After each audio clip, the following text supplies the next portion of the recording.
नमस्कार प्यारे साथियों, आप सभी का राइज अप क्लासेस के इस डिजिटल मंच पर पुनः स्वागत और अभिनंदन। हमारी जो आरपीएससी की पीवाईक्यूज आधारित श्रृंखला चल रही थी, उसी को आगे बढ़ाते हुए आज जो हमने प्रकरण लिया है वो है उपसर्ग। ये इसलिए महत्वपूर्ण है कि अभी जो विगत सालों के अंदर प्रश्न पूछने की संख्या है, निरंतर इस प्रकरण से बढ़ती जा रही है। इसलिए आज हमारा प्रकरण रहेगा उपसर्ग। उपसर्ग उसे कहते हैं, उपसर्ग जो शब्द के पूर्व में लगकर, जो एक प्रकार का एक शब्दांश होता है। मतलब इसे हम परिभाषा के तौर पे देखें तो वे शब्दांश जो किसी मूल शब्द के पूर्व में लगकर नए शब्द का निर्माण करवाए। कैसे शब्द का? नए शब्द का निर्माण करवाए, अर्थात नए अर्थ का बोध कराते हैं। उन्हें क्या कहा जाता है? उन्हें उपसर्ग कहा जाता है। हिंदी में उपसर्ग कितने प्रकार के होते हैं? हिंदी में उपसर्ग 3 प्रकार के होते हैं। कैसे? नंबर 1, हम लिखने में इसलिए समय ले रहे हैं कि हम वर्बली जितना हो सके समझा दें।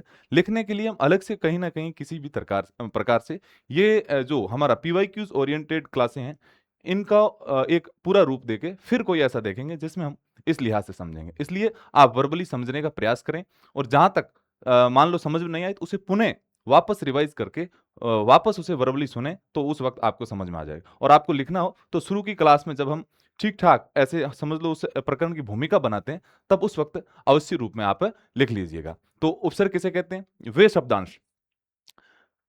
शब्दांश जो मूल शब्द के पूर्व में लगकर एक नए अर्थ का निर्माण करे या फिर एक जो अर्थ में परिवर्तन ला दे और एक नया अर्थ विशेषता के आधार पर बना दे, उसे क्या कहा जाता है? उपसर्ग कहा जाता है। फिर हिंदी में उपसर्ग कितने प्रकार के होते हैं? 3 प्रकार के। कौन-कौन से? संस्कृत के, हिंदी के यानी मूल हिंदी के और विदेशी। विदेशी के अंदर उर्दू, फारसी, अंग्रेजी सभी आ जाते हैं। तो मुख्यतः हिंदी में 3 प्रकार के उपसर्ग होते हैं। इसलिए अब हमें क्या ध्यान रखना है? यही ध्यान रखना है कि उपसर्ग शब्द के पूर्व में लगता है और उस शब्द के आगे लग के क्या कर देता है? उसके अर्थ में विशेषता, परिवर्तन या कुछ ऐसा बल देकर नए शब्द के रूप में हमारे सामने लेके आता है। लेकिन एक बात हमें ध्यान रखनी होती है कि जो खुद उपसर्ग होता है वो एक प्रकार से शब्दांश होता है। क्या होता है? शब्दांश। और उसका विशेष और कोई भी स्वतंत्र पूर्ण अर्थ नहीं होता। इसलिए हमें ध्यान रखना है कि जो उपसर्ग है वो क्या है? शब्दांश। शब्द नहीं होकर क्या है? शब्दांश। शब्द का एक अंश है और उसका स्वतंत्र पूर्ण यानी स्वतंत्रता पूर्वक उसका कोई अर्थ नहीं है। जैसे हम किसी को एक उदाहरण के रूप में लें, हम लेते हैं जैसे ऐसी कोई शब्दांश को ले लेते हैं जैसे आ। इस आ का स्वतंत्र रूप से कोई अर्थ नहीं है, लेकिन आहार, आहार यानी कि यहां एक हमें क्या दे रहा है? शब्द के रूप में जुड़कर एक नए अर्थ के रूप में हमारे समक्ष आया है। तो ये स्वतंत्र अर्थ नहीं था, इसका कोई विशेष अर्थ नहीं था, ये शब्द का अंश था, ये इसके साथ में जुड़कर एक नया अर्थ दे रहा है। इसी प्रकार से हम अगर किसी को एक शब्द के रूप में ले, उदाहरणार्थ जैसे हिरी एक प्रकार से धातु है और उसका अर्थ हम उसका अर्थ लेते हैं ले जाने के रूप में। लेकिन मुख्य रूप में जैसे ये हार, ये इसी का ही हिरी, ये किस में जाता है? ये संस्कृत की एक धातु है और इस हार का अर्थ होता है या इस हिरी का अर्थ होता है ले जाना। लेकिन इसके आगे हम अलग-अलग उपसर्ग लगाकर अलग-अलग प्रकार के शब्दों का निर्माण करते हैं। जैसे हम ऐसे कोई आ, वी, परी, आ, वी, परी, सम, आ, वी, परी, सम। जैसे आ से आ, हार। हिरी से, हिरी एक प्रकार से संस्कृत की धातु थी, उससे हम हिंदी में क्या हार बनाया, उसी ले जाने के अर्थ में। फिर उसमें आ उपसर्ग जोड़ने से आहार बना, वी उपसर्ग जोड़ने से विहार बना। अब आर का अर्थ क्या होता है? आर का अर्थ ये होता है कि एक भोजन, यानी कि आप उससे समझें कि खाना, भोजन या खाना आर। विहार का अर्थ क्या होता है? घूमना। विहार का अर्थ होता है घूमना। जैसे प्रहार, इसी के साथ में अपन प्रय भी जोड़ सकते हैं, प्रहार। प्रहार यानी चोट, प्रहार यानी चोट। इसी प्रकार हम जैसे आगे अपना शम, संहार, संहार यानी हरना। अब देखो हमने कितने प्रकार के परिहार, परिहार यानी त्यागना, अब देखो, एक ही शब्द हार को हमने कितने अर्थों में ले लिया, यानी कि ये सब कमाल किसका है?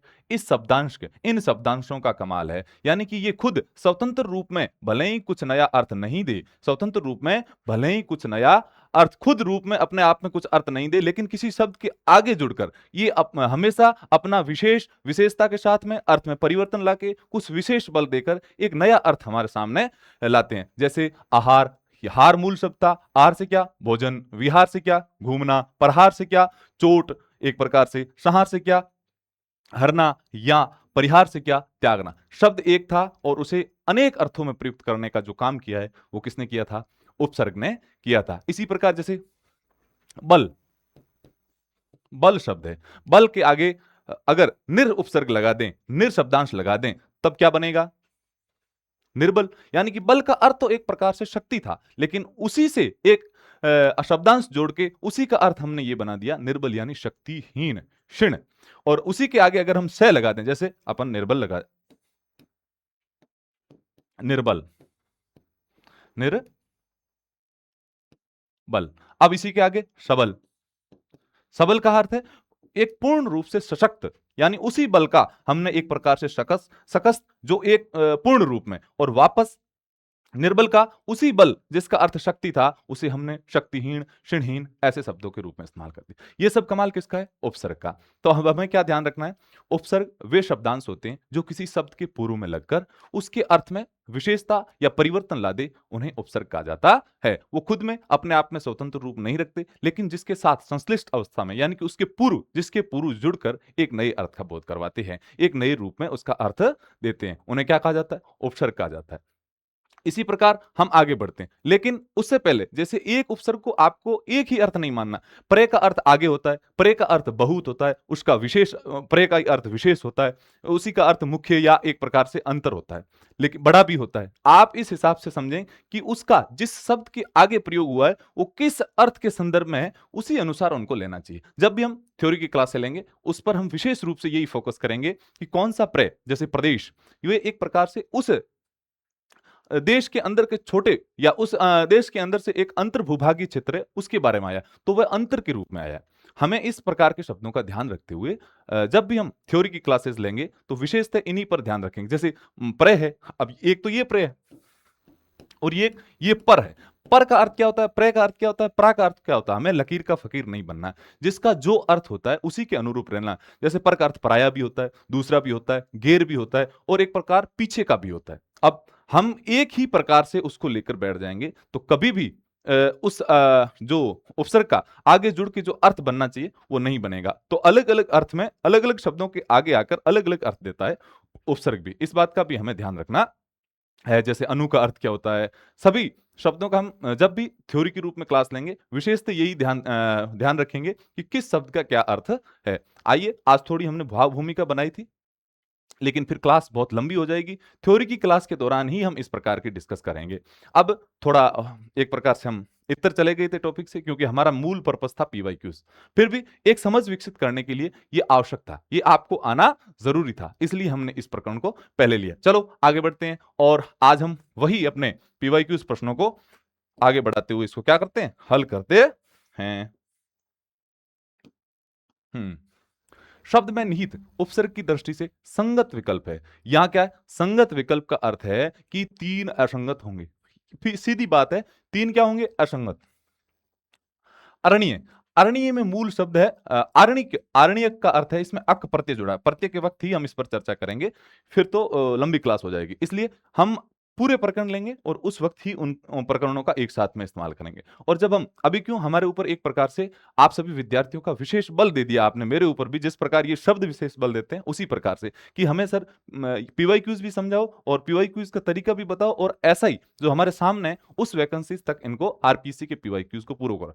इसलिए हम एक बार आगे जैसे एमसीक्यूज या थ्योरी की क्लास चलाएंगे तब विस्तार पूर्ण लेंगे। एक बार हम जो जिस प्रकरण के अंतर्गत आता है उसी प्रकरण की चर्चा करेंगे। जैसे इसमें अक जुड़ा है कि नहीं जुड़ा है, ये फिर हम जितना विस्तार देंगे उतना ही कम है। तो अब हमें यही देखना है कि कौन सा उपसर्ग रहित है, तो हम उपसर्ग की ही चर्चा करेंगे। अरणीयक, अरणीयक में अक इसलिए कह दिया क्योंकि ये प्रत्यय जुड़ के इसके अंदर आगे की जो ध्वनि है उसको वृद्धि कर दिया था, तो ये आरण्यक बन गया। आरण्यक बन गया। मूलतः क्या था? अरणीय। तो यहां आ प्रत्यय बिल्कुल ही संगत नहीं है। तो हमें क्या देखना था, वो संगत है जो, ये संगत नहीं है। अगला संतति, संतति में सम उपसर्ग है, बिल्कुल ठीक है, और तति मूल शब्द है। संतति का अर्थ क्या होता है, संतान, और उसी का एक प्रकार से ठीक रूप क्या है, ये। तो विकल्प नंबर 2 हमारा सही और सटीक उत्तर होगा। फिर भी हम आगे हमारे चारों विकल्प जरूर देखेंगे, क्योंकि चारों विकल्प देखना ही हमारी एक विशेषता है कि अगर पहला विकल्प क्यों नहीं सही नहीं था तो क्यों नहीं था, और दूसरा विकल्प सही है तो क्यों है, और फिर तीसरे तो चौथे तक जाते हैं कि हमें भले ही हमारा विकल्प मिल गया हो, लेकिन हम उस विकल्प तक जाते हैं और हमेशा की तरह उसी को देखते हैं कि वो क्यों नहीं है। जैसे स्वदेश में स्वदेश के अंदर सु उपसर्ग नहीं है, कौन सा है, स्व। और फिर देश, स्व का अर्थ होता है खुद, अपना, निजत्व का बोध कराता है। ठीक है। अलम धन कार, अलम कार का अर्थ होता है एक प्रकार से आभूषण, लेकिन अ नहीं है, या कौन सा उपसर्ग है, अलम, अलम उपसर्ग है, इसलिए विकल्प नंबर 2 इसका सही और सटीक उत्तर होगा। चलो विद्यार्थियों, अगले प्रश्न पे। प्रय उपसर्ग से निर्मित शब्द नहीं है, यानी कि 3 जो है वो प्रय उपसर्ग से निर्मित है, और एक ऐसा शब्द है जो प्रय उपसर्ग से नहीं है। हमें अगर जितना ज्यादा शब्दों का नॉलेज होगा, जितना ज्यादा उपसर्गों के अर्थों का पता होगा, हम उतना अधिक तरीके से इनको कर सकेंगे। प्रदेश बिल्कुल है, प्रकाश बिल्कुल है, प्रदत्त बिल्कुल है, और प्रदेश, प्रकाश, प्रदत्त बिल्कुल है। जैसे प्रकाश, आकाश। अगर आप इन शब्दों में कंफ्यूज हैं तो आप मूल पुस्तकों को अवश्य रूप में पढ़ें, क्योंकि आप बिल्कुल सीधे साधे प्रश्नों को देख के आए हुए हैं, और अब जो आरपीसी पूछ रही है वो इस प्रकार के प्रश्न पूछ रही है। ये 2026 यानी 5/4/2026 सब इंस्पेक्टर में पूछा गया ही सवाल है। तो आपको अगर कहीं भी इस प्रकार के प्रश्न परेशान कर रहे हैं तो आप मूल पुस्तकों का अध्ययन करें, या ऐसी क्लासेस देखें जहां आपको वास्तविक तौर पे लगे कि ऐसे शब्द भी आ रहे हैं जो इस आरपीएससी के पैटर्न को टच कर रहा है। अब प्रथम क्या है, प्रथम विशेषण है, और वो अपने आप में क्या शब्द है, मूल शब्द है। एक बात, ये जब भी क्लासेस लेंगे उस पर अपन विशेष चर्चा करेंगे, नहीं तो फिर इस पर हम नहीं जा पाएंगे। तो कैसे, इसलिए कि इस उपसर्ग का एक ये भी होता है, ये उपसर्ग जुड़कर कहीं कहीं संज्ञा का सर्वनाम बना देते हैं, और कहीं कहीं सर्वनाम को संज्ञा के रूप में परिवर्तन भी कर देते हैं। ये एक अलग बात थी, आपको बता दिया। तो ये क्या है, ये अपने आप में मूल शब्द है, प्रथम, द्वितीय, तृतीय, ये अपने आप में क्या है, मूल शब्द। यहां किसी भी प्रकार का प्रय उपसर्ग नहीं लगा है, यहां किसी भी प्रकार का प्रय उपसर्ग नहीं लगा है, इसलिए 1 2 3 तीनों शब्दों के अंदर कौन सा शब्दांश लगा है, प्रय, कौन सा उपसर्ग लगा है, प्रय। एक बात विद्यार्थियों और ध्यान दे दी, कहीं कहीं ऐसा भी आ जाए तो ध्यान रखना है कि हिंदी के अंदर जिसे उपसर्ग कहते हैं, शब्दांश कहते हैं, उसे ही संस्कृत में प्रादि कहते हैं, इंग्लिश में उसे क्या कहते हैं, प्रीफिक्स कहते हैं, इंग्लिश में उसे प्रीफिक्स कहते हैं। तो तीनों का अर्थ भी हमें ध्यान होना चाहिए। जब भी आप हिंदी से इतर क्लास देखो या इंग्लिश की क्लास देखो और आपको वहां प्रकरण मिले प्रीफिक्स, तो आपको इस बात का पूरा ध्यान होना चाहिए प्रीफिक्स का अर्थ क्या है। और इसे उर्दू में शबीका कहते हैं सर। शबीका का अर्थ है जो आगे की ओर जुड़ता है।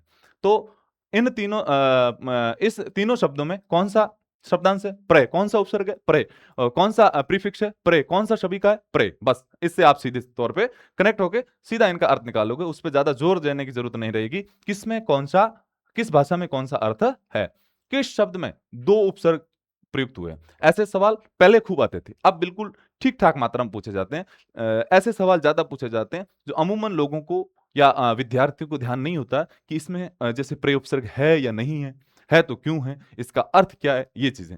तो ये भी सवाल आते हैं, लेकिन अब उतनी मात्रा में नहीं आते। आते जरूर हैं कि दो या दो से अधिक, एकाधिक, इस प्रकार के सवाल आते हैं, लेकिन पहले क्या होता था, 2-3 प्रश्नों में एक निकल ही जाता था। अब 4-5 प्रश्न में एक ऐसा सवाल पूछते हैं। फिर भी ये अब आप जैसे ही पता लगाओगे, धीरे-धीरे ये इस पैटर्न से गुजरोगे, ये जितने भी प्रश्न हैं आप देखोगे, तब आपको अंदाज लग जाएगा कि किस हिसाब के प्रश्न पूछे जा रहे हैं और हमें किस हिसाब के प्रश्नों का ही ध्यान रखना है। अब देखो 2 किस्में हैं, अपलक, उनसठ, समकालीन और समाचार। समाचार, अब आपको मूल शब्दों का भी ध्यान होना चाहिए, मूल शब्दों का भी ध्यान होना चाहिए। सम, धन आ, धन चार, तो यहां कितने उपसर्ग प्रयुक्त हुए हैं, कितने उपसर्ग प्रयुक्त हुए हैं, 2, सम आ, यानी कि हमें 2 उपसर्ग वाला चाहिए था। 2 उपसर्ग किसमें है, समाचार में। अपलक में अ है, एक है, उन उन मूल रूप में उसे क्या कहते हैं? ऊन कहते हैं। ऊन का अर्थ होता है एक कम, एक कम। ऊन का अर्थ क्या होता है? एक कम, यानी कि 59, 60 से एक कम, 60 से एक कम, 60 से एक कम, यानी कि इसमें कौन सा उपसर्ग है? इसके अंदर जो उपसर्ग है वो उन है, और उन का अर्थ होता है एक कम। एक कम यानी किससे? 59। अगर ये किसी और संख्या के साथ आ जाता तो उससे एक कम, समझ गए? 69 यानी कि 70 से एक कम। समकालीन, सम इसमें उपसर्ग है और कालीन इसमें प्रत्यय है। एक बात और विद्यार्थियों बता दूं, इन उपसर्गों का प्रयोग कहीं कहीं यानी दो प्रकार से होते हैं। कैसे? पहला, इसको गौर से समझे विद्यार्थियों, संधि, संधि के साथ। दूसरा, संयोग के साथ, संयोग के साथ। अब इसी में आपको संधि और संयोग के बारे में भी बता देते हैं। कैसे? अब देखो, अब क्या हुआ? समधन आचार, यहां कौन सी? दीर्घ संधि के रूप में आया, तो यहां संधि उपसर्ग जुड़ के संधि का जो रूप में प्रयोग हुआ है। और उसी प्रकार उन धन सठ, उसी प्रकार समधन कालीन, ये क्या है? ये संयोग के रूप में है, या संयोग के रूप में, या किसी प्रकार की कोई संधि नहीं हो। जैसे अपलक, यहां एक यह क्या है? संयोग है, अधन पलक, यहां कोई प्रकार की संधि नहीं हो रही है। जहां संधि के रूप में होता है वहां उपसर्ग संधि के रूप में प्रयोग आता है, यानी कि संधि का निर्माण करता है, वहां उपसर्ग संधि के रूप में संधि के रूप में प्रयोग होता है। जहां शब्द के साथ में जुड़कर किसी प्रकार की संधि निर्मित नहीं होती है, वहां उपसर्ग संयोग के रूप में आता है। यह बात भी आप विशेषतः ध्यान रखोगे। चलो, हम्म अगला, नेक्स्ट। शब्द में निहित उपसर्ग की दृष्टि से संगत विकल्प है, ये आजकल ज्यादा पूछे जा रहे हैं। संगत, असंगत, और उसमें असंगत के बजाय ज्यादा किसको पकड़ रखा है इन्होंने? संगत को। असंगत भी पूछते हैं, यानी कि अब 50-50 का मामला हो गया। पहले ऐसे नहीं पूछते थे। पहले कैसे पूछते थे? पहले ऐसे पूछते थे कि कौन सा विकल्प असंगत है, यानी कि 3 संगत होते, अब एक। अब आपको 3 अगर असंगत है तो क्यों है, और फिर एक संगत है तो क्यों है, ये पूरी जानकारी आपको रखनी होगी। और नहीं तो अब सीधे इसमें आ जाता है कौन सा असंगत है, तो 3 सीधे संगत हमारे सामने निकल जाते, तो असंगत को निकालने में इतनी दुविधा नहीं होती। लेकिन अब क्या है? अब हमें पूर्ण रूप से ध्यान होना चाहिए। अब पहले पूछा है कि कौन सा शब्द में निहित उपसर्ग की दृष्टि से संगत विकल्प है। अब हमें देखना है संगत विकल्प कौन सा है। अनुधनवाद होता है, ना कि अनधनवाद, इसलिए विकल्प नंबर 1 कट गया। अनु यानी उसके पीछे अनु के भी जिस प्रकार मैंने आपको बताए थे, परे, परा, अनु, अप, अदि, ये जितने भी हैं उनके एकाधिक अर्थ निकलते हैं, एकाधिक अर्थ, और जिस शब्द के साथ में वो जुड़ते हैं उसी के अनुरूप उनका अर्थ निकलता है। तो हमें शब्दों के साथ में जोड़ के उसके अनुरूप अर्थ निकालना। पहले आपको ये ध्यान होना चाहिए कि किस शब्द के कितने अर्थ होते हैं, यानी किस वाक्यांश के, किस उपसर्ग के कितने अर्थ होते हैं और कितने अर्थों में उसका प्रयोग हो सकता है, तब जाके आप इस प्रकार के अर्थों को निकाल पाओगे। अब आपने केवल उपसर्ग पढ़े हैं और उसको आगे पीछे जोड़ के निकालने को, पीछे जैसे प्रत्यय में उपसर्ग हो या प्रत्यय, उनको जोड़ के आप तोड़ के निकालने का कोशिश करते हो कि बस हमारा प्रश्न कैसे भी सही हो जाए। प्रश्न सही करने के लिए आपकी एक समझ होनी चाहिए, और उस समझ के अनुरूप आपको उन शब्दों का अर्थ आना शुरू होगा, तब जाके ऐसे डीप के और डेप्थ के प्रश्न सही होंगे। ऐसे अब वो जमाना नहीं रहा और सीधा अनु, अपि, अद, ये जितने भी अधि, ये सब याद कर लिए और फिर आप सीधा निकाल लोगे, नहीं। अब आपको शब्दों का अर्थ आना चाहिए, संधि, संयोग, और कितने प्रकार के होते हैं, क्या कहा जाता है, ये शब्दांश है, कैसे हैं, इनका स्वतंत्र प्रयोग कैसे है, कैसे नहीं है, ये एक प्रकार से पूरी होल रूप में अगर आपको नॉलेज होगा, संपूर्ण रूप में आपको नॉलेज होगा, तब आपको किसी भी प्रकार के प्रकरण में कोई दिक्कत नहीं आएगी। जब तक हमें पूर्ण नॉलेज नहीं होता, पूर्ण तरीके से उसके प्रमाणिक बुकों को टच में रखकर नहीं पढ़ ली जाती है, नहीं पढ़ लिया जाता है प्रकरण, तब तक हमें इस प्रकार की दुविधा से गुजरते हैं। अब ये जो पीवाईक्यूज लाने का अर्थ हमारा सिर्फ इतना ही था कि आपको नवीनतम पैटर्न से अवगत करवाया जाए। इसकी पहल हमने शुरुआत की थी, और कैसे भी करके मैंने कहा आपसे इंटरकनेक्ट रहा जाए। जब तक आपकी परीक्षाएं हैं, जैसे ग्रेड फर्स्ट, ग्रेड सेकंड या ग्रेड थर्ड, जितनी भी ये अध्यापक भर्ती, वरिष्ठ अध्यापक या स्कूल लेक्चर ये हैं, और या फिर कोई भी जो हिंदी से रिलेटेड है, उनसे अपन किसी भी माध्यम से उनको लेकर जुड़े रहे, तो ये हमने हमारे जुड़ने का उद्देश्य था। अब धीरे धीरे हमने इसको विस्तार दिया है। बहुत सारे ऐसे जो साथी हैं, बहुत अच्छे विद्वान हैं, वो भी इस प्रकार के पीवाईक्यूज को हमारे इसी चैनल पर लेके आ रहे हैं। तो आप अब हिंदी के साथ साथ में जीके, जीएस के भी काफी चीजों को कवर करते आगे बढ़ेंगे। जहां जहां आपको अच्छा लग रहा है उन चीज को आप तरीके से हृदयंगम करते हुए, पढ़ते हुए आगे बढ़ें, और इन पैटर्न के बारे में संपूर्ण जानकारी लेते हुए आगे बढ़ें। वैवाहिक।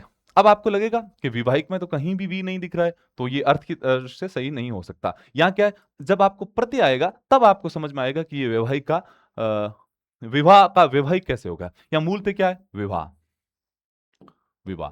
और इसमें शब्द क्या जुड़ा है, एक प्रत्यय। कौन सा प्रत्यय जुड़ा है, एक प्रत्यय, सॉरी, एक प्रत्यय जुड़ा है। एक प्रत्यय जुड़ने की वजह से, एक प्रत्यय जुड़ने की वजह से इस शब्द में इन्होंने आदि वर्दी कर दी। और वी क्या था, इसमें उपसर्ग था। आदि वर्दी होती है वो उसी शब्द में, जैसे हमें उस वक्त अपन पढ़ेंगे तो ओ का औ कैसे हो जाता है, या किस प्रकार से ए का आ हो जाता है, या ई का ये जो ऐ बनाए ये कैसे बनाए, तो इसके बारे में हम उस वक्त जब प्रत्यय पढ़ेंगे या फिर प्रत्यय प्रकरण आएगा उस दरमियान हम जरूर चर्चा करेंगे। लेकिन यहां मैं आपको बता दूं, मूल शब्द विवाह था, वी, वाह और इक, यानी कि ये इक जुड़ने से इसको ऐ में परिवर्तित कर दिया और ये क्या बनेगा, वैवाहिक। क्या बनेगा, वैवाहिक। इसलिए जो सही और संगत है वो क्या है, विकल्प नंबर 2। तीसरा है निरस्त और स्वलप। स्वलप यानी कि यहां क्या है, सुधन अल्प, सुधन अल्प। यहां क्या है, निर धन अस्त, निर्धन अस्त। तो इसलिए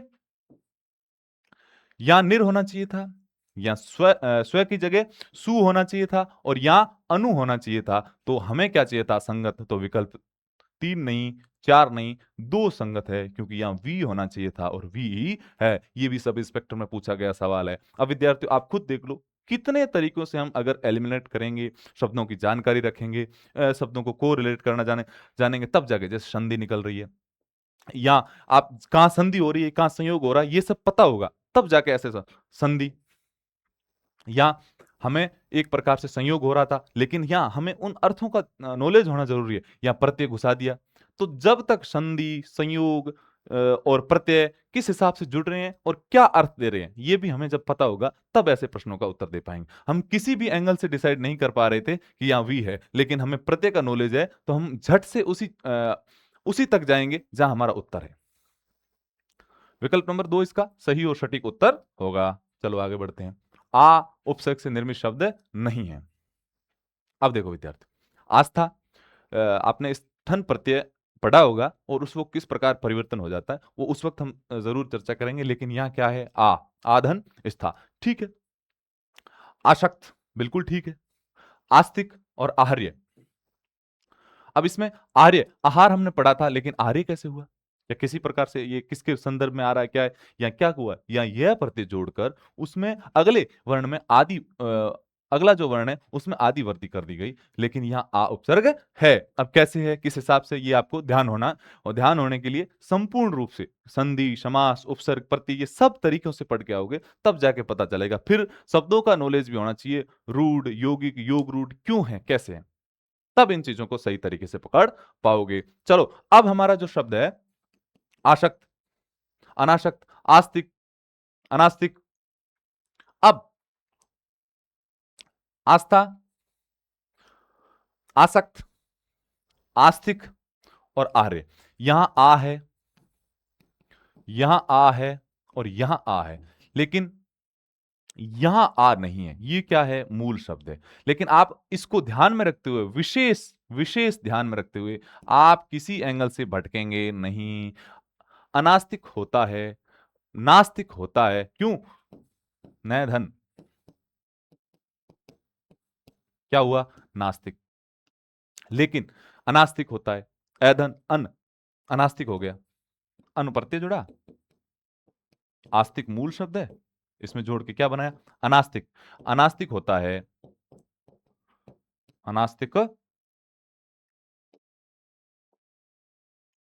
सॉरी,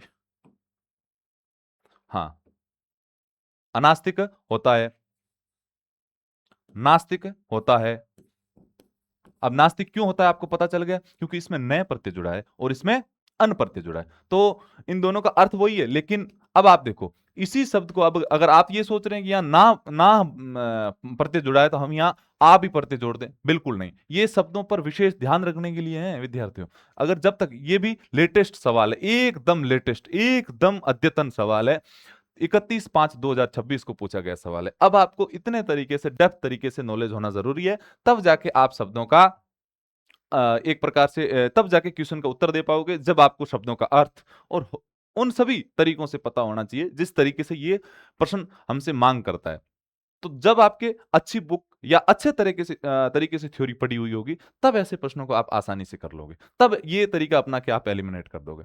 अन्यथा आपको सभी एक जैसे लग रहे हैं, किसी को भी आप नहीं कर पा रहे। और आप कमेंट में आज ये जरूर बताएं कि आज जितने भी प्रश्न थे, हमेशा के लिए यही मानो लेकिन आज विशेष थे कि जितने भी प्रश्न थे आप खुद से कर पा रहे थे कि नहीं कर पा रहे थे। और अगर आप खुद से कर पा रहे थे तो कितने प्रश्न थे जो आप वास्तविक तौर में खुद से उनका आंसर सही कर रहे थे।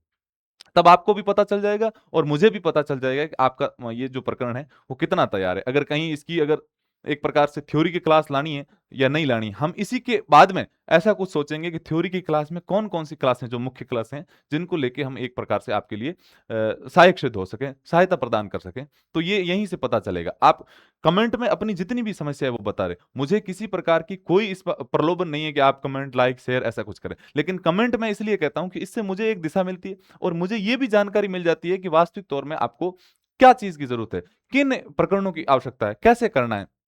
इसलिए जैसे विराम चिन्ह मैं जल्दी लेके आने वाला हूं। विराम विराम चिन्ह आज जैसे हमने संधि प्रकरण उठा लिया, इसलिए संधि समास उपसर्ग प्रत्यय ये चार साथ में पढ़े जाते हैं। इनको पढ़ने के बाद हम उसको विशेष ध्यान देके वही लाएंगे। और जैसे पारिभाषिक शब्दावली ये आपकी मांग रही है तो उन पर विशेष ध्यान दिया जा रहा है। ये कब ध्यान दिया जा रहा है? जब आप उसको कमेंट बॉक्स में लिख देते हैं कि हाँ सर इस प्रकार की जानकारी साझा करें।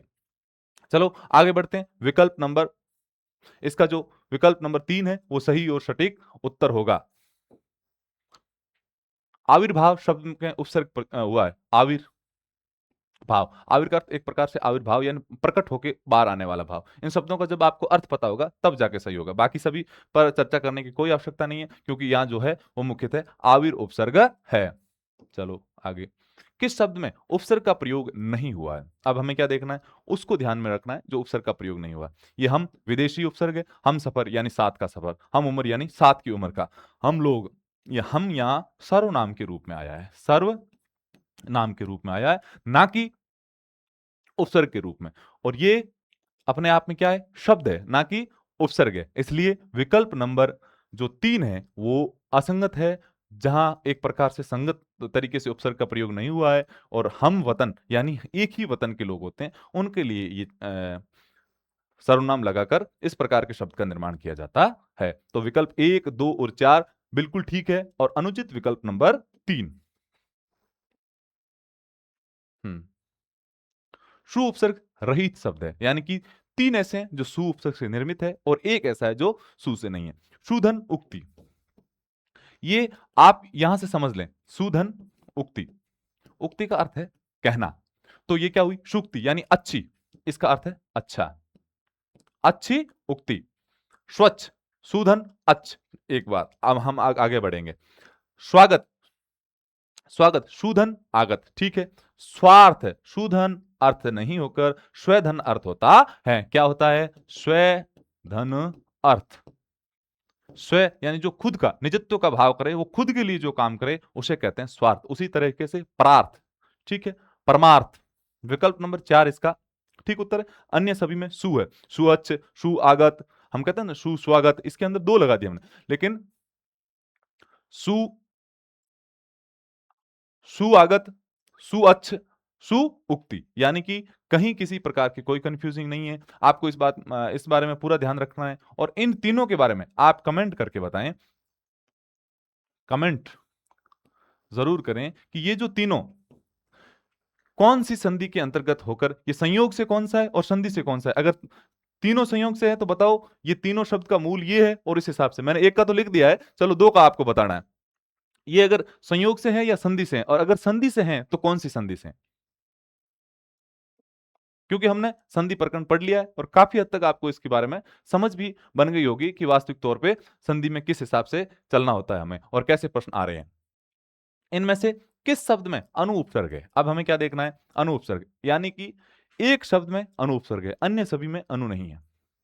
अनधन उपस्थित, यहां कौन सा है, अन, और उसके बाद में मूल शब्द क्या है, उपस्थित, उपस्थित, ठीक है। उसके बाद में अनधन आर्य, हमें क्या चाहिए था? अनधन आर्य। हमें क्या चाहिए था? हमें चाहिए था अनु। यहां कहीं किसी रूप में अनु नहीं है। यहां क्या है? अनधन उचित, सॉरी, अनधन उचित। यहां क्या हो गया? अनुचित। ठीक है, क्योंकि ये इसके अंतर्गत चला गया। यहां संधि है, संयोग, ये भी आपको पता है। आप तो सब तरीकों से जानते हो, आपको कहीं किसी प्रकार की कोई दुविधा नहीं है। नहीं जानते हो तो हम सीख लेंगे। ये व्यंग्य के रूप में नहीं कह रहा हूं। जिसको आता है अच्छी बात है, जिसको नहीं आता है हम सीख लेंगे। हाँ, लेकिन यहां क्या है? अनुधन ईक्षण, अनुधन ईक्षण, अनुधन ईक्षण क्या होगा? अनुधन ईक्षण। इसलिए विकल्प नंबर 3 सही और सटीक उत्तर है। कौन सी संधि होगी? संधि बताओ, संधि बताओ। हाँ, निम्नलिखित में से सु उपसर्ग से निर्मित शब्द नहीं है, यानी कि वो सु से नहीं है, तो किससे? अन्य किसी उपसर्ग से निर्मित है। स्वस्ति, चलो, सुकृति, सुंदर, शुक्ति, सुधन अस्ति, स्वस्ति, सुधन कृत, यानी जो अच्छा है, सुकृति नहीं है, सुकृत है, जो अच्छा है करने में। ठीक है, सुधन उक्ति, इसको हम पढ़ गए। सुंदर क्या है? मूल शब्द है। क्या है? विशेषण। क्या है? विशेषण और मूल शब्द है। तो हमें क्या ध्यान रखना है? हमें कुछ भी ध्यान नहीं रखना है। हमें यह ध्यान रखना है कि सुंदर में किसी प्रकार का कोई उपसर्ग नहीं है। प्रय उपसर्ग से रहित, यानी कि प्रय से रहित। अब हमें देखना है कौन सा ऐसा शब्द है जो प्रय उपसर्ग से रहित है। अप्रकाशित, बिल्कुल ठीक है। अप्रकाशित में अ, धन प्रय, धन काश, धन इत। इत क्या है? इत यहां है एक प्रकार से प्रत्यय। ये क्या है? प्रत्यय। ऐसे आप शब्दों को तोड़ना सीखो विद्यार्थियों, तब जाके आपका एक कॉन्सेप्ट बनता है। प्रत्यय, मूल शब्द, मूल शब्द, ये क्या है? ये दो उपसर्ग है, यानी दो उपसर्ग, उपसर्ग से निर्मित, दो उपसर्गों से निर्मित ये शब्द, यानी कि इसमें एकाधिक उपसर्ग है। लेकिन हमें ये देखना है इसके अंदर प्रय है कि नहीं है। तो इसके अंदर प्रय मौजूद है, यानी कि ये किससे? प्रय से रहित नहीं हो सकता, इसलिए ये हमारा विकल्प नहीं होगा। प्रीति, ठीक है। अब देखते हैं आगे। प्रेक्षक, बिल्कुल ठीक है। प्रेधन इक्षक, प्रारंभ, प्रेधन आरंभ। अब चलो सबको लिख लेते हैं। प्रेधन ईक्षक होगा, प्रेधन ईक्षक। यहां लिखने की जगह नहीं है, आप या इसे प्रेधन ईक्षक और फिर संधि निर्मित हुई है, संधि निर्मित हुई है। ठीक है, प्रेधन आरंभ, यहां भी संधि हुई है। कौन सी हुई है? दोनों की आपको पता है। ठीक है, प्रे, यहां भी प्रे है और उसके बाद में आरंभ, आरंभ। ठीक है, और यहां भी प्रेधन ईक्षक। तो ये क्या है? ये मूल शब्द है। प्रीति का अर्थ क्या है?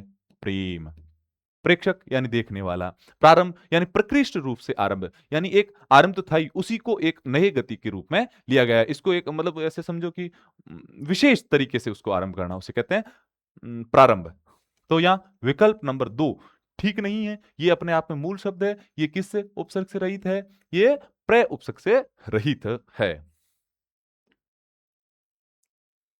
एक से अधिक उपसर्ग निर्मित, ये जूनियर लीगल ऑफिसर में पूछा गया है। अब हम देखते हैं ऐसे जिसमें एकाधिक, यानी ये क्या? एक से अधिक उपसर्गों से निर्मित शब्द हैं। आधिकारिक, अधि, आप ऐसे समझो इसको, अधिकार, धन इक, धन इक। ये क्या है? प्रत्यय। ये क्या है? मूल शब्द। ये क्या है? उपसर्ग। यानी कि यहां कितने हैं? एक। चलो, प्रति, प्रतिधन उप, धन कार। ये क्या है? क्योंकि हमारे सामने ये क्या है? मूल शब्द, मूल शब्द। ये क्या है? ये दो प्रत्यय हैं। कितने प्रत्यय हैं? दो उपसर्ग, सॉरी, दो उपसर्ग है, दो उपसर्ग है। तो हमें क्या चाहिए था? हमें दो उपसर्ग ही चाहिए थे, या एक से अधिक चाहिए थे। चलो नीचे और देख लेते हैं, हो सकता है कि एकाधिक और कहीं हो। परिधन योजना, परिधन योजना। अनुधन शासन, या अनु है या शासन है। मूल शब्द इसमें क्या है? शासन। या क्या है? योजना। ये एक एक, एक एक क्या है इसके अंदर? उपसर्ग है। तो कौन सा ऐसा विकल्प है जिसके अंदर दो है? अब आपको पता चल गया, हमने इसको सोल्व करके देख लिया। विकल्प नंबर 2, विकल्प नंबर 2 के अंदर कितने उपसर्ग हैं? दो। विकल्प नंबर 2 के अंदर कितने उपसर्ग हैं? दो। हमें क्या चाहिए था? एक से अधिक चाहिए था। विकल्प नंबर 2 एक इसका उचित और सार्थक उत्तर होगा। इनमें से किस शब्द में उपसर्ग का प्रयोग नहीं हुआ है? अब एक ऐसा शब्द है जिसके अंदर उपसर्ग का प्रयोग नहीं हुआ है और हमें 3 ऐसे शब्द मिलेंगे जिसके अंदर विशेषतः उपसर्ग का प्रयोग हुआ है।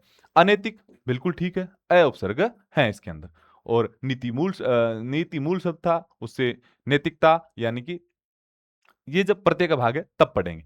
इसमें अ है, इसमें वी है, विषम और ये किस प्रकार से संधि में बना था, इसके बारे में आपको पता है। और ये उस संधि के प्रकरण में ही कभी अगर थ्योरी की क्लास होगी तो बताएँगे कि ये कैसे इस वाले मूर्धन्य ष के अंतर्गत परिवर्तित हो गया था। निष्ठुर, यहाँ क्या है? निश। अब हमें क्या चाहिए था? हमें ऐसा चाहिए था जिसके अंदर उपसर्ग हो ही नहीं। जब 3 में तो आ गया तो इसका मतलब चौथे में नहीं होना चाहिए। यह क्या ऐसे कैसे हो सकता है? इतना लंबा, इतना बड़ा और 1, 2, 3, 4, 5 शब्दों का एक शब्द है और उसके अंदर एक भी वाक्यांश नहीं, एक भी शब्दांश नहीं, ऐसा हो नहीं सकता, लेकिन ऐसा हुआ। ये अधुना अधुना मूल शब्द से बना हुआ है और इसमें कौन-सा प्रत्यय जोड़ के ये इसे क्या बनाया गया है? आधुनिक बनाया गया है। आधुनिक बनाया गया है। एक प्रत्यय से इसके अंतर्गत आदिवृद्धि हुई है। लेकिन ये मूल शब्द क्या था? अधुना। क्या था? अधुना से बना है। यहाँ किसी भी प्रकार का आप भ्रमित में ना आएँ, आ नहीं है या किसी भी प्रकार का उपसर्ग नहीं है। प्रत्यय है लेकिन उपसर्ग नहीं है। चलो आगे बढ़ते हैं। निम्नलिखित में से नी उपसर्ग से निर्मित शब्द नहीं है। अब क्या देखना है? वो नी से नहीं है, यानी कि किसी अन्य उपसर्ग से निर्मित है, नी शब्द से नहीं है या फिर उसके अंतर्गत किसी प्रकार का उपसर्ग नहीं होगा। जैसे कि पिछला था कि जिसके अंदर किसी भी प्रकार के उपसर्ग का प्रयोग नहीं हुआ है। निधन, वारण बिल्कुल ठीक है। निवारण, निधन, वारण आपको इस प्रकार से ध्यान रखना है। निवारण, निधन, बंद बिल्कुल ठीक है। निधन, अस्त इस प्रकार को निधन, अस्त ऐसों को अपन सोल्व कर लेते हैं। यहां भी नी है, हमें क्या चाहिए था जिसमें नहीं है? यहां क्या है? निर्गी, निर्धन, निर्धन ई, ईह, निर्धन ई। यहां कौन सा? एक प्रकार से क्या नहीं है? नी नहीं है। यहाँ क्या है? निर है। तो हमें क्या चाहिए था? जिसमें नी नहीं हो। तो नी कहां नहीं है? विकल्प नंबर 4 के अंदर नी उपसर्ग नहीं है, निर उपसर्ग है। इसलिए हमारे इस प्रश्न का उत्तर भी यही है। 27/6/2025 में पूछा गया है स्कूल व्याख्याता का। स्कूल व्याख्याता के प्रश्न पत्र के अंतर्गत जो भी जीके जीएस का था, उसके अंतर्गत पूछा गया है। विषय था इतिहास।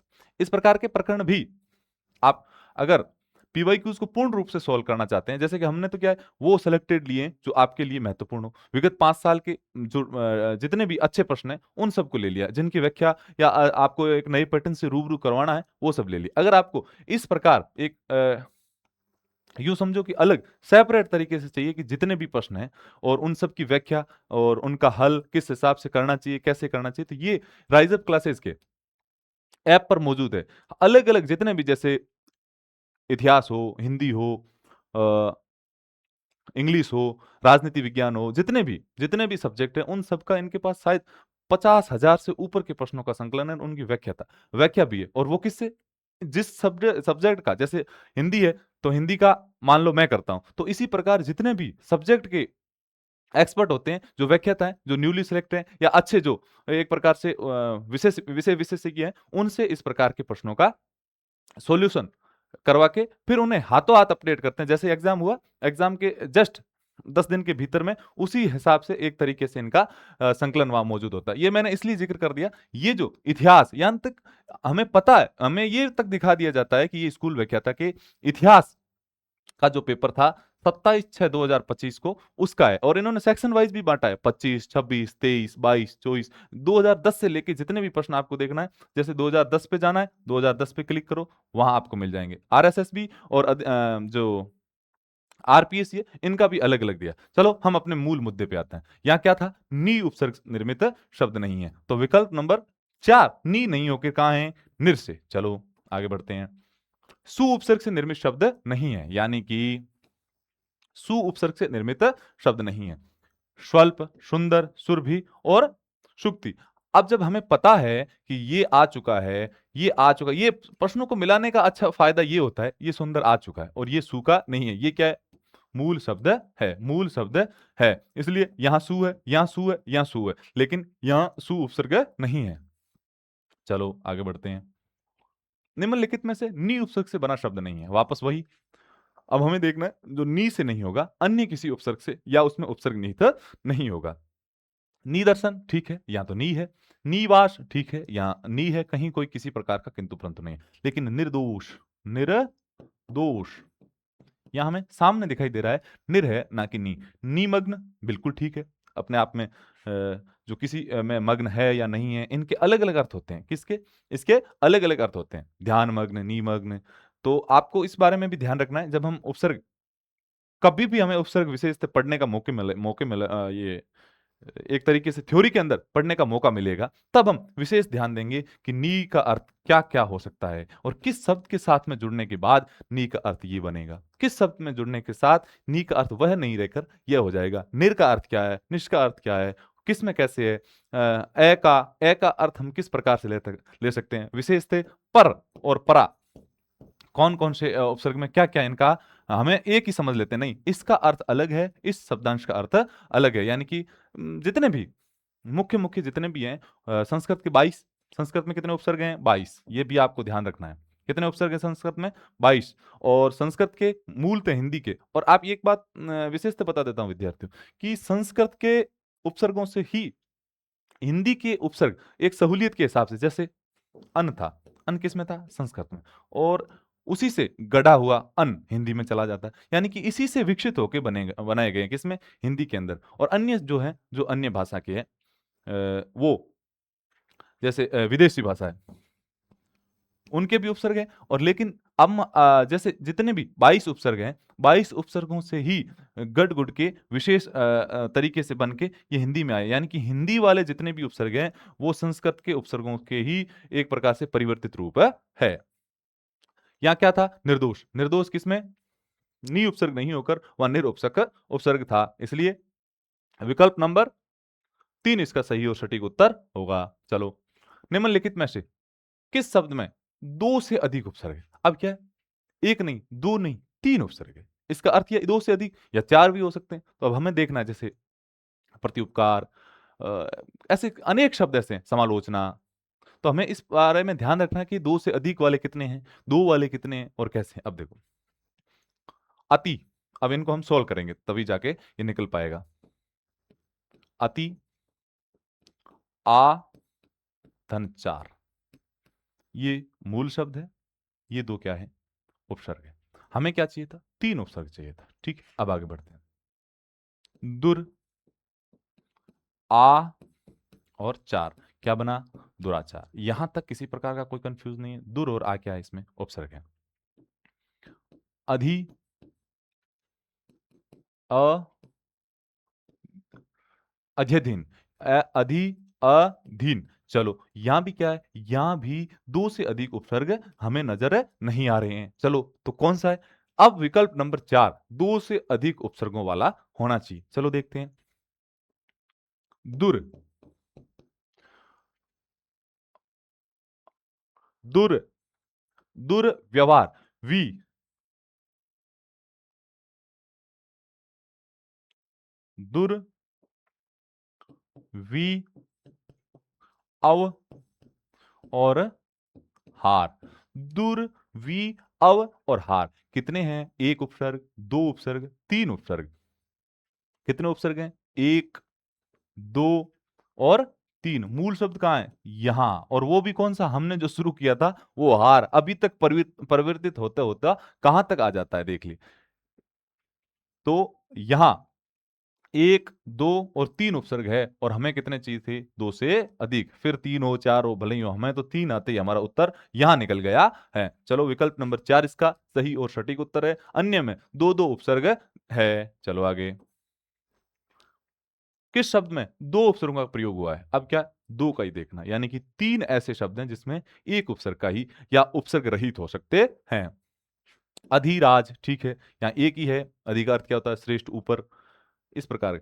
अभिधन, अष्ट, एक बार रुकते हैं, आगे देखते हैं। अभिधन, आधन, गत, अधिधन, इष्टाता, ये ऐसे संधि करते हैं, तो अधिधन इष्टाता। ठीक है, अब हमें क्या देखना था? 2 से, यहाँ क्या है? अधि, अभि, अधि, एक ही है। अधि, अभि और अधि।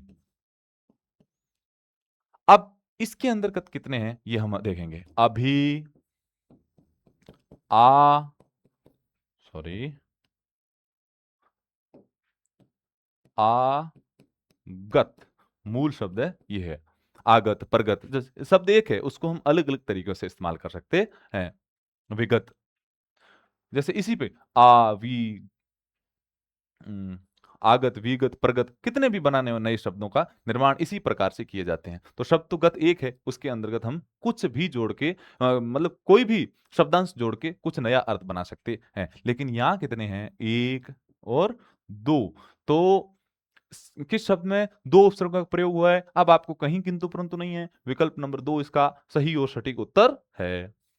किस विकल्प में किस विकल्प में से निम्न में से किस विकल्प में परा उपसर्ग का प्रयोग उपसर्ग से निर्मित शब्द है? अब क्या देखना? परा, पराधीन, प्रार्थ, परामर्श और प्रायण। यहां परधन अधीन, यहां किसी प्रकार की कोई दिक्कत नहीं है। सॉरी, अधिक लिख रहा था। अधीन, ठीक है। हाँ, अब परधन अर्थ, यहां भी कहीं कोई दिक्कत नहीं है। ठीक है। अब प्रा धन मर्श, पराधन मर्श, यहां कौन सा है? परा है। क्या है? परा। जैसे अवमर्श, अवमर्श तो मूल शब्द क्या है? मर्श है। इसके अंतर्गत यहाँ क्या जुड़ा है? परा जुड़ा है। यहाँ क्या जुड़ा है? अव। यहाँ आप सीखो इससे, ताकि हम किस प्रकार से इन शब्दों का निर्माण कर सकते हैं। दिख तो सभी रा रहे हैं, लेकिन इनको तोड़ना सीखो, इन शब्दों के अर्थ निकालना सीखो। तब जाके जब आपको पर परा इन शब्दों का अर्थ पता होगा, तब आप इनके अंतर्गत तोड़ के अर्थ निकाल लोगे और अपना काम कर दोगे। पर धन अयन, अयन तो क्या हो गया? परायन। कोई दिक्कत नहीं है। विकल्प 1 पर, विकल्प 2 पर, विकल्प 4 पर, लेकिन विकल्प 3 में कौन सा है? परा उपसर्ग है। तो हमारा जो उत्तर होगा वो विकल्प नंबर 3 होगा। कहीं किसी प्रकार की आपके, मुझे नहीं लग रहा है, कंफ्यूजिंग स्थिति है। किस शब्द में नी उपसर्ग का प्रयोग हुआ है? किस शब्द में नी उपसर्ग का प्रयोग हुआ है? निरोग, बिल्कुल ठीक है। ये बड़ा कैसे हुआ, इसके बारे में भी हम जरूर पता करेंगे। निरोग, निरपराध, निश्चल और निरूपण। अब विद्यार्थियों, यहां निरोग, ये नी बड़ी मात्रा कैसे हुई है और क्यों हुई है, इसका आपको संधि के प्रकरण में जाओगे तब आपको पता चलेगा कि किस हिसाब से इसका ये बड़ी मात्रा में गई है और ये कैसे हुआ है। ठीक है। निर्धन अपराध, निधन निष्धन छल, तो यहां तीनों में नी का नहीं होकर एक प्रकार से निर निश, ये से होगा। यहां क्या है? निधन रूपण, नी धन रूपण, निधन रूपण। यहां क्या मूल शब्द क्या है? रूपण। यहां ये क्या हुआ? यह कौन सा उपसर्ग हुआ? उपसर्ग हुआ नी। तो विकल्प नंबर 4 इसका सही और सटीक उत्तर है। काफी समय बीत चुका है और प्रकरण हमारा अभी तक उपसर्ग पूरा नहीं हुआ। आज हमने शुरुआत के अंदर थोड़ी जो थ्योरी के रूप में ले ली थी, वो हमें अभी तक इस क्लास को डाइवर्ट की हुई है। क्यों? क्योंकि क्लास का उद्देश्य था पीवाईक्यूज को चारों ऑप्शन देके सॉल्व करवाना, और इसका उत्तर क्या है और कैसे है। हम उससे इतर जाते ही हमारी क्लास भटक जाती है। कु उपसर्ग नहीं है। कुशल, कुकर्म, कुमति और कुपात्र। कु का अर्थ यहाँ क्या है? बुरा। कुकर्म यानी बुरा कर्म, कुमति यानी बुरी मति, मति का अर्थ होता है बुद्धि, कुपात्र यानी बुरा पात्र। तो कुशल क्या है? मूल शब्द है। कुशल को क्या, इसके और पर्याय क्या हो सकते हैं? प्रवीण है, कौशलता, इसी से तो बनता है। और उसके अंदर कौन सा प्रत्यय जोड़ते हैं, तब जाके कौशलता बनता है। कु को कौशल कैसे बनाया, ये आपको जानकारी प्रत्यय के अंतर्गत मिलेगी। लेकिन यहाँ जो हमारा विकल्प नंबर था वो एक कु नहीं था, कु उपसर्ग नहीं था, इसलिए विकल्प नंबर 1 था। किस शब्द में प्रय उपसर्ग है? प्रय, प्रय के ज्यादातर सवाल पूछे जा रहे हैं, आपको ध्यान देना चाहिए। विकल्प नंबर 1 प्रति, प्रतिधन अक्ष, प्रतिधन अक्ष, सॉरी, जो मैं शब्द लिख रहा हूं उसके अंदर कितने उपसर्ग हैं और कौन से हैं, मूल शब्द क्या है, आप बताना।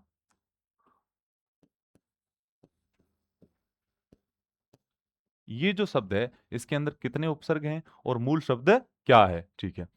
प्रति धन इष्ठा, प्रतिष्ठा, यहां भी कौन सा है? प्रति। ठीक है। प्रधन भू, कौन सा है? प्रधन भू। कौन सा है? प्रभु। प्रभु में प्रय उपसर्ग है, ना कि प्रति, यहां क्या है, प्रतिधन एक, सॉरी, प्रतिधन एक, कौन सा बनेगा, प्रत्येक। तो विकल्प नंबर 3 इसका सही और सटीक उत्तर होगा, यह हमें ध्यान रखना है। चलो आगे बढ़ते हैं। किस शब्द में एकाधिक उपसर्गों का प्रयोग हुआ, एकाधिक यानी एक से अधिक। सुधन गम, यहां कहीं डबल नहीं हुए, एक ही हुआ है, कौन सा, सु। प्रतिधन अक्ष हमने अभी देखा है, एक ही है, कौन सा, प्रति, तो ये भी नहीं होगा। हाँ, प्रति धन उप धनकार कितने हुए, एक दो, यानी कि एक और दो, तो यहां 3 नंबर विकल्प है जिसमें एकाधिक है, तो विकल्प नंबर 3 हमारा सही उत्तर होगा। परिधन धी, यहां कितने हैं, एक है, तो ये भी नहीं होगा।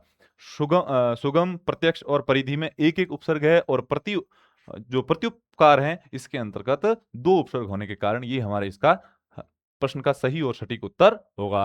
अनु उपसर्ग से निर्मित शब्द है। अनु का अर्थ पीछे भी होता है, अनु के अलग अलग अर्थ होते हैं, जिस प्रकार मैंने आपको शुरुआत में बता दिया था कि अलग अलग अर्थ निकलते हैं एक ही इस शब्दांश का, एक ही उपसर्ग का। तो हमें उस वक्त ध्यान देना है जब वो किस प्रकार के शब्दों में इस्तेमाल होता है। अनधन उचित, यहां अनु नहीं है।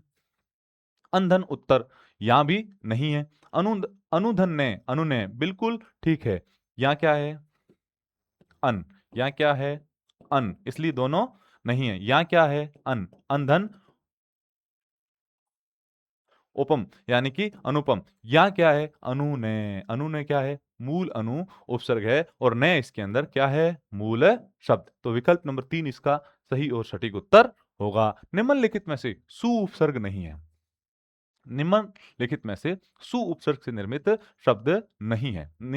अब आपको यह ध्यान रखना है, निम्नलिखित में से कौन सा ऐसा, निम्नलिखित में से कौन सा ऐसा जो सु से निर्मित नहीं है। अब आपको एक बात बता दूं कि सुरभि, स्वलभ और सुलभ ये सभी किससे हैं, सु से हैं, और आपको पूर्णतः विदित है। मैंने इसको 3 बार लेने का पीछे उद्देश्य यह था कि एक ही शब्द को पकड़ने पे 3 प्रश्नों का उत्तर, यानी कि 3 बार पूछे गए, यानी कि एक शब्द पकड़ लो, सुंदर क्या है, मूल शब्द है, मूल शब्द है, सॉरी, सुंदर मूल शब्द है, और ये क्या है, विशेषण, क्या है, विशेषण, शब्द कैसा है, मूल, और क्या है, विशेषण।